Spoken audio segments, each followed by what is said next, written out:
All right, I wasn't paying any attention to this week in SC. And for me, surprise roadmap update. I was looking at the patch stuff and then saw in our Discord bot with like all the CIG official stuff that got posted that there was a roadmap update. So let's check that out. I was not ready for this. I didn't look, and I scrolled down a tiny bit and saw 4.7 and got excited. So let's start out with the stuff we already know. 4.6, Aurora Gold Standard was added and set to release. Hermes was added, set to release. The new Neutron Cannon Size 3s. These are implementing a new weapon to Arena Commander, giving players a chance to test it ahead of its future release on the live servers in a future update.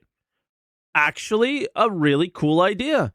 Utilizing Arena Commander, that's a surprise, to say the least.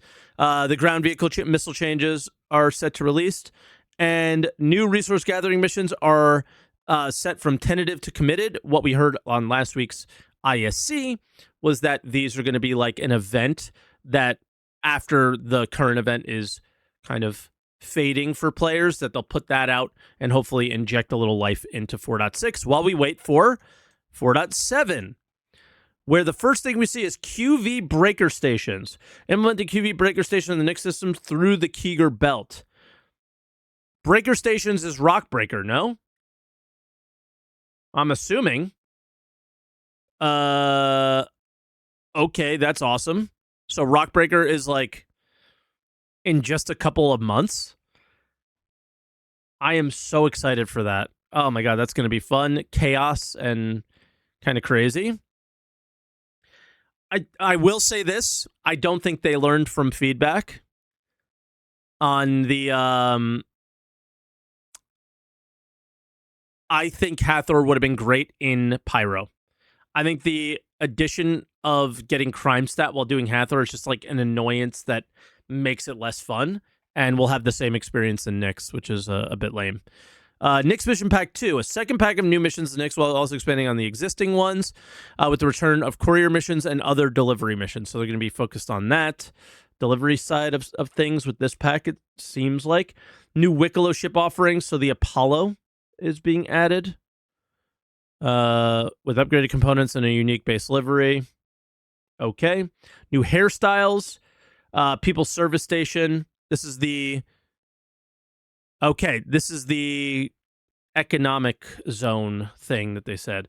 Implementing a social station in Nyx managed by members of the People Alliance, this service station offers a safe haven with basic restock, rearm, and refueling operations. It's weird because it sounded like it would also be like cargo and stuff, but we'll have to see. Another heavy combat armor was added and a light combat armor. Do we need to look at the roadmap pictures to see if anything was there? You thought we were getting crafting in 4.7? Who told you that? Just some dummy on Spectrum?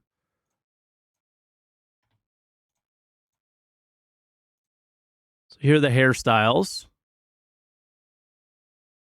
Okay, I mean, I feel like it's mostly similar stuff to what we have. There's a bit of that People's Service Station. There's the QV Breaker. I mean, that's Rock Breaker. Mixed missions. And then we are not seeing the Wicklow ship. Okay. So these will grow over time as well. And yeah, this obviously is not all of 4.7. That's basically, we will see things get unlocked throughout the next little bit, especially. So yeah, Niku's saying that it's not all of it. I see you guys saying that. That is totally makes sense and totally normal for these longer release cycles. Like in last year, you would have expected this would be all of 4.7, but obviously we have the extra events in between, and I think that they're going to try and do an event-like thing for every patch since there's so much time in between. So we'll have to see. There's a lot of holes here. There's not a lot to do, but Rockbreaker's a big thing, and these stations are a big thing. We'll see what they do with them. I don't think this is like a small patch if you add Rockbreaker to it. So very cool. More excited for 4.7 than I was for 4.6. I tell you that much. And yeah, pretty excited for that. Space Hathor. Who could be upset?